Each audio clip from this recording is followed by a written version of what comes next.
Hello and welcome to Wingin It, and welcome back to another Wingspan video here. Today we're going to be taking a look at the 25 new birds included in the additional Asian Avians fan design bird pack. So this has recently made its way onto the digital game. We have these new birds in this Monster Couch version of Wingspan, and we're going to take a look through those birds here today. So very exciting new pack. New birds, new strategies, new options to explore. I'm going to give my thoughts on each of these birds in turn, talk about what I like about each of them, where I can see them working, and which ones in particular I think you should be looking out for in your next games. Starting off with the first bird of the pack, it is the Barley Starling. So this is a bonus card power. When played, draw a new bonus card, then up to 3 times discard the most recently drawn bonus card to draw one new one. So yeah, pretty nice one. Pretty nice way of giving yourself more opportunities to look at bonus cards. You know, maybe you draw a good one at that first opportunity, but maybe you don't. You've got that opportunity to go redraw, see if you can get something better. So yeah, definitely a nice one to play here. Little low on points, but nicely balanced. Potentially a good one to be playing later on in the game. Next bird we got here is Bengal Florican. So another bonus card bird early on here. This one's slightly different. Draw and discard 3 new bonus cards and score one of them now. For each point, cash 1 seed from the supply on this bird. So yeah, interesting take on a bonus card power where you're scoring now rather than at the game end. So a bit like Great Indian Bustard that we've seen in the full Asian expansion, but this time yeah, you're scoring something that you don't already have. You're drawing and you're hoping you get something good. So definitely want to play late on here. You don't want to get it down too early when you've not got birds down, when you've not got a chance of scoring high on those bonus cards. But a bit of a gamble, can definitely be a nice one late in the game. Next up, we've got the Black and Yellow Broadbill. This is a pink power.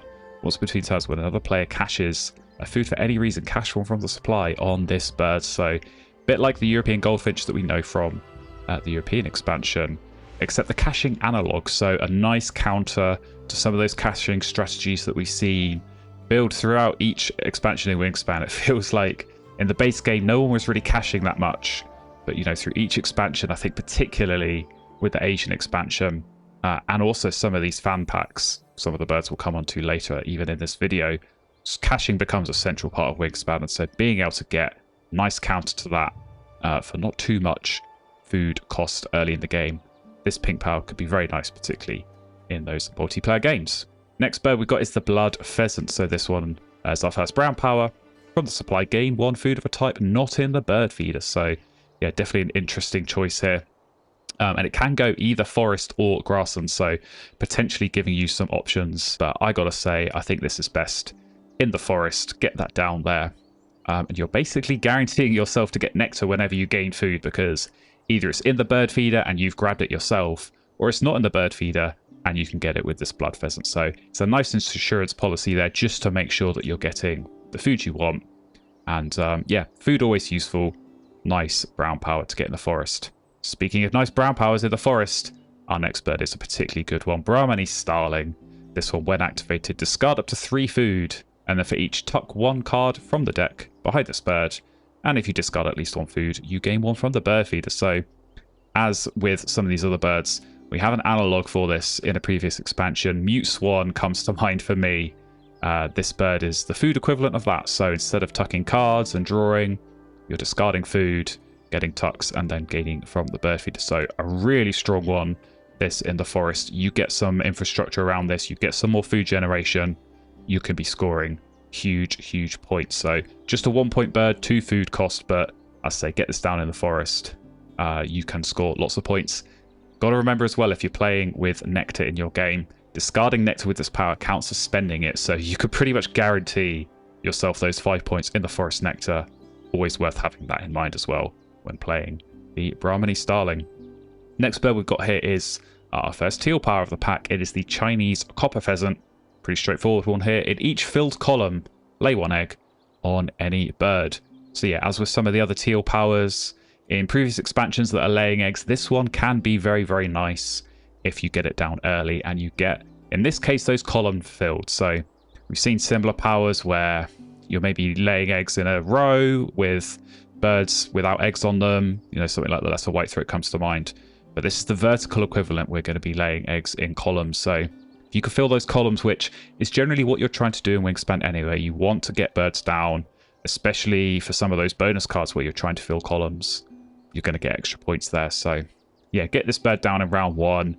Get yourself a filled column, and you're going to get yourself an egg. So throughout the rest of the game, build up off that, get plenty of eggs down, and it's got a lot of egg space itself. So this could be a nice one, as I say, when you play it early on here. Next bird in the pack is the Crimson-bellied Tragopan. So back to brown powers here. This one, give a food premium supply to another player to lay 2 eggs on this bird.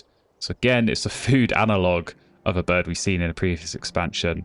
A bit like the similarly named Satyr Tragopan, where in that case you're giving cards to other players. This can be very nice in the forest. You're gaining food, obviously, through your forest activation. You know, give one of those food to someone else. Get yourself a couple of eggs. Always nice to get egg generation in the forest. And a bird like this can be particularly nice. Drawback here, only 3 egg space, so going to be tricky to work with. As we know with the other Tragopan, that is similarly tricky, but yeah, strong early game power here. Get yourself some eggs up in that forest. Next up, we have probably one of the most interesting birds in the pack in the Daurian Jackdaw. So this is, when played bird, you cache this round's goal tile on this bird, scoring it as a cached food. Players then score no goal at the end of the round, and following rounds have one more turn than otherwise. So one word comes to mind with this bird, and it is chaos. You can cause absolute chaos, wreak havoc in your games. If your opponents don't see this bird coming, you know, maybe they're really working hard towards an end of round goal, getting a lot of specific birds down or laying eggs in a certain nest type, and you get this down at the end of the round, they're going to score no points. And also suddenly get extra turns in the remaining rounds. So definitely a fun one, definitely an interesting one. I say a little bit chaotic, but you've got to think about this bird. You've got to think about it even if you're not going to play it. Be prepared, because maybe your opponents are going to catch you unaware and steal some end of round goal points that you were hoping for. Next bird we've got in the pack is Demoiselle Crane. This one is a pretty straightforward brown power, but with a nice twist. You draw 2 cards from the deck, you keep one and then return 1 to the top. So you're going to be seeing cards from the deck. You're basically keeping the better of the 2 in your view and putting the other one back. So maybe that's going to be something that you could draw with a different bird later in your turn, or maybe it's for someone else to draw on their following turn. It's going to give you a bit of information, you know, what's at the top of the deck, what's the next player going to be drawing. But in my opinion, this is best when comboed with other birds that you have yourself. Think about it. If you've got a hunting power after this bird and you're looking at a card from the top of the deck and you need it to have a certain wingspan, well, a bird like the Demoiselle Crane, you can pretty much guarantee that you're going to get the right wingspan there. You know, if you've got a golden eagle and you need a bird less than 100, well, make sure you put the bird with less than 100 back. You're going to get yourself a point. So very nice combos to be had here. Very nice options. And yeah, just a simple brown power, but as I say, with some potential good synergies there. Next bird we've got is the Giant Fish Owl, and it certainly is a giant point scorer here. When played, bonus card power, draw a new bonus card, and then you may discard 1 bonus card to cash 3 fish from the supply on this bird. So it's a big hitter. Feels a bit like Atlantic Puffin, 8 points, 3 fish cost. You know, you're getting some bonus cards, so definitely a nice one to play. But it's got that slight insurance where, you know, maybe the bonus card you draw isn't very good and you're not going to score points off it. Well, you know you're going to get at least 3. You can discard that one, get 3 caches. But equally, maybe you've already got a bonus card in your hand that isn't very good. You play this fish owl, you draw an even better one. You can discard a bonus card you already had at the start of your turn and get those 3 caches. So super nice one to have. Definitely good to play late in the game here. Giant Fish Owl, a lot of points. Just those 8 points on their own, but as I say, with the bonus potential as well. Next bird we got is the Great Argus. This is forest brown power and a very nice one. Cache a worm, seed or berry from your supply on this bird to lay 1 egg on a bird in your forest. So as with other birds we've looked at, forest egg access, so crucial and so important. And this is going to be such a nice one. Big point scorer. You know, 5-point bird in its own right, already nice. And 2 points each time. You know, you're caching a food and getting an egg. So very flexible on which foods you can cache. Very flexible on where you can lay those eggs as well. So unlike that Tragopan we looked at earlier, you're not going to be worrying about egg space here. So super nice one. 3 different food. Play it in the first turn of your game, and you're going to be set up so nicely here in the forest with the Great Argus. Speaking of nice forest brown powers, you've got another one here. Great-eared Night's Jar. This is Predator's Power. So when activated, you draw cards from the deck until you draw a non-forest bird. And then for each forest bird that you drew, you cash a worm from the supply on this bird and discard all the drawn cards. So yeah, definitely a fun one to play with. Potentially a high point scorer, but potentially a frustrating one as well. There's about a 50-50 chance whenever you draw a card from the deck. Is it going to be a forest bird? Is it going to be a non-forest bird? So half the time you activate this, you're going to stop immediately. You're going to draw that non-forest bird and score no points. But equally, you know, you're essentially flipping that coin over and over again. You could be getting a lot of cashes in a single turn. So be prepared for some big scores with this one, but be prepared for some frustration as well. Next bird we've got is another brown power. It's the Greater Racket-tailed Drongo. So again, a forest bird here. And again, a very interesting brown power. Tuck a bird with a when activated brown power from your hand. Behind this bird, you may copy its power. So yeah, super interesting, super flexible, super fun one to play with this. I really like this bird. Might be my favorite one in the pack. You can get some really, really nice combos here. You know, think about any bird that gets you eggs. Suddenly you're tucking that and getting an egg in your forest. Suddenly, maybe you could be getting cards as well in your forest, or maybe you could be getting more food or some caches. There's so much flexibility here with what you copy. A little pro tip, you may want to have a migrating bird in your hand when you use this bird. Copy that, send it down in the wetlands. You're going to have a great time. So lots of fun to be had with this bird. Definitely a high ceiling, high potential. Keep your eyes peeled for the Greater Racket-tailed Drongo. Next bird we got is the Greater Spotted Eagle. So it's another Predator power here. This one is draw any number of cards from the tray with total wingspan less than 45 centimeters and tuck them behind this bird. You may refill the tray before doing so. Yeah, pretty nice power here.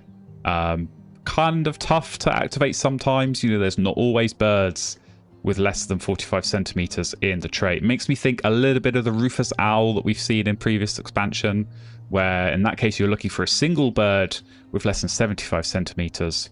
Even that could be tough on its day. But yeah, Great Spotted Eagle. Can go with the wetlands here, so maybe you've got some control over the tray, maybe you can manipulate things. And if there are empty slots, you can of course refill as well, so maybe there's something to be done there. And yeah, if you get lucky, you could potentially be getting more than one tuck with this bird, so pretty nice one. Definitely keep an eye out for it in your games. Next bird we've got is the Indian Courser. So we've got a pink power coming up here. This one, once between turns, when another player takes the draw cards action, you draw one from the tray at the end of their turn, and then obviously if there's no cards in the tray first, you refill it. So yeah, pretty nice pink power here, similar to the Tundra Swan from my own British Birds expansion, but this time drawing from the tray, not the deck. And this time it's a grassland bird, so not going in your wetlands. This could be a very, very nice support to a forest engine. Plenty of those birds in this pack that have a nice forest engine twist to them. This feels like one as well. So maybe your opponent's going wetlands. You can get yourself some nice tray birds, get yourself some free resources. And yeah, maybe save a few turns not having to draw cards yourself. Next up, we have a when played power. This is the Indian Paradise Flycatcher. So when played, all players gain a food from the supply, lay an egg on any bird, and draw a card from the deck. You may do all three a second time. So yeah, feels like a combination of a few different birds. It feels a bit like an oyster catcher. It feels a bit like a golden pheasant. You know, everyone's getting resources, but you're getting the majority of them. So could be a nice turn one play here. Before your opponent's got any birds out, get yourself off to a kickstart, get a couple of net to get some cards, get some eggs in as well. So yeah, definitely a nice one, especially if you can catch your opponents out, I think, here. Get some extra resources through. A nice bird to play here, Indian Paradise Flycatcher. Next one we've got to look at is the Luzon Bleeding Heart. This is a brown power, tucking power. When activated, up to 3 times, draw a card from the deck. And when you stop, if the total point value is less than 6, you tuck all draw cards behind this bird. Otherwise, discard them. So it feels a bit like a Eurasian Eagle Owl or a Marsh Harrier from the Asian expansion, except you're not looking at wingspans, you're now looking at points. So it's the first time we've had that in Wingspan, where you're looking at the point value of a bird when you draw it. So yeah, potentially, again, as with some of the other ones we looked at, a high point score, a high ceiling, but maybe some frustration as well. If you're drawing those high point birds that you'd really rather keep, not only are you having to discard them, but you're not even getting the tuck here as well. So a nice cheap bird, 3 points, single food. I think early on in the forest, this could be a really nice point scorer. But I say be prepared for maybe not the smoothest of games, and definitely some misses coming your way. But high ceiling here, potentially lots of points to come. Our next bird is a very nice yellow power. We've got the Nicobar Pigeon. At game end, you tuck up to 5 cards from your hand behind this bird. So again, this time it's a card and a log of a food caching bird. I'm thinking of the Australian Raven from the Oceania expansion, where, yeah, instead of caching 5 food from your supply, you're tucking 5 cards from your hand. So a nice 7-point bird in its own right. If you've got some extra cards at the end of the game, it's potentially a 12-point bird. So super nice, big, strong power. And it's flexible. It can go anywhere. Eats a bunch of different foods. So yeah, super solid bird. I definitely like the Nicobar Pigeon. Next bird up to look at is the Pacific Sea Eagle. This is a teal power, and it's a hunting power. Tuck a card from your hand behind this bird, and for each fish in the tucked bird's food cost, you cache a fish from the supply on this bird. So this can be an absolute game-changing bird early on, as with so many teal powers. Yeah, you play that round 1, it's already 7 points, which is really nice in its own right. But then you're basically getting yourself 4 tucks throughout the game, and potentially some caches as well. You know, think about it. You come through to the last round, you've got these big fish food cost birds in your hand that you don't have time to play. You tuck it here and you get some points. Really nice one. So yeah, I've seen upwards of 10 caches on this bird by the end of the game, along with the 4 tucks. 20 points from this bird, unthinkable. So super nice. If you see this early, definitely keep it if you can. But even around 3 or even around 4 play, Pacific Sea Eagle can do a lot of good work for you. Next bird to look at is the pink tail. This is a game and power. Pretty simple and straightforward one, but a very nice one for each bird with a flocking power. Including this one, you took a card from the deck behind this bird. So think about all those games where you're going in the wetlands. You're playing a Mute Swan, a Chiff Chaff, an Orderwind's Girl, Bio Weaver. You're getting all those tucking birds in.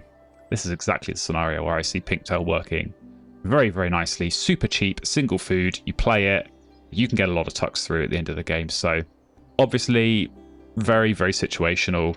Has those strong synergies with the full tuck, those wetlands engines. So yeah, one to keep an eye out for, one to have in mind as potentially a nice play. Next bird comes through to the final row. It is the purple Sunbird. This one is a brown power. You reset the feeder, and then starting with you, each player gains 1 dice from the bird feeder. So makes me think of a hummingbird, this one. Very sociable, very friendly bird, cooperative, giving everyone food. But you're getting that reset, which, especially in those Oceania games, can be powerful. You think about the number of times that you reset the bird feeder and there is nectar there. So you're quite likely to get that. But equally, maybe you're going to give nectar away to your opponents as well. So only goes in the forest, which might be a slight downside for me, but still potentially a nice one to get early on if you want a little bit more food. Next bird is one of 2 big hitters we're going to look at in these final 4. We've got the Steppe Eagle. When played bonus card power, you shuffle the discarded bonus cards and then draw 3 of them and keep 1. So yeah, 9 points and a bonus card. What a bird this is. Super nice to play, especially late on, but even early when there's some bonus cards in there that have been discarded. Maybe someone had a difficult decision at the start of their game and discarded something good. Maybe you know that there's a good bonus card in the discard pile. You play this, you draw it back. You've scored 9 points and got yourself a big bonus card as well. Really, really nice one. So I can't see many games where I'd have this bird and not want to play it. You're going to see this bird a lot, I think, in your games. And definitely, you want to be the one to play the Steppe Eagle. Next up, another 9-point bonus card bird here is the Sulu Hornbill. It's a game end bonus card bird. You choose another player, and then for each bird with a bonus card power on their player mat, you draw a new bonus card. And then if you drew at least 1, you keep 1. So think about all those times you've been up against an opponent who's just playing so many bonus card birds. It gets to the end of the game, they've got 5, 6, 7 bonus card birds down. That can be really frustrating. But if you've got Sulu Hornbill, you can get some benefit off that. Not only is this a 9-point bird, but you are going to be seeing lots of bonus cards potentially, and keeping something really, really nice. So super situational, much more situational than the Steppe Eagle. I think I would always be playing the Steppe Eagle. Sulu Hornbill, I maybe wait to see. I don't want to play that too early in the game. Obviously, give my opponent some information there. maybe play it late in the game at the end of round 4. You could be getting a nice bonus card through, so one to keep your eyes out for. Next up, we've got the Taiwan Blue Magpie. Very nice brown power here, up in the forest. Discard a food, egg, or card to gain 2 food from the bird feeder and cash one of them on this bird. So, sounds more complicated than it is. This is basically you're able to cycle through your food, is how I think of this bird.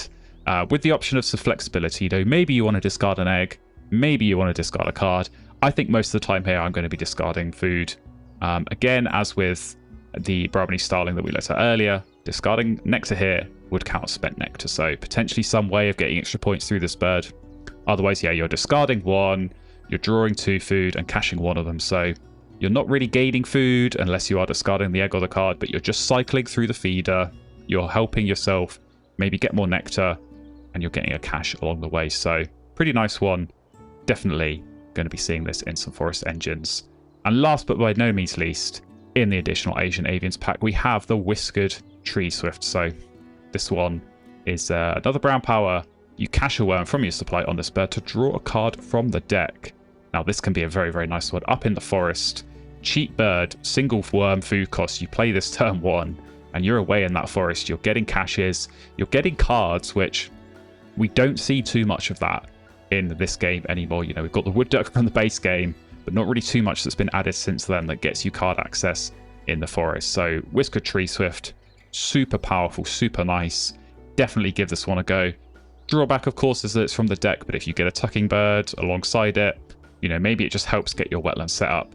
You can score big points and get a very, very nice forest engine, I think, with the Whiskered Tree Swift. And so there we have it. That was a quick run through of the 25 new birds included in the additional Asian Avians bird pack, which is available now on the Wingspan digital game. So lots of fun birds in here, lots of strong ones, definitely worth keeping your eye out for. And I say high potential forest engine birds. I think this pack definitely leads into the forest, which I'm all for. I love a good forest engine, so definitely some super exciting ones to play here. So if you want to get this pack, it's available on all platforms now. You can buy it either individually or you can get yourself a season pass, which gets you access to the British Birds pack, this additional Asian Avians pack, and all 4 remaining fan designed bird packs, which are going to be released gradually over the next year or so. So there'll be links down in the description if you want to get your hands on these bird packs.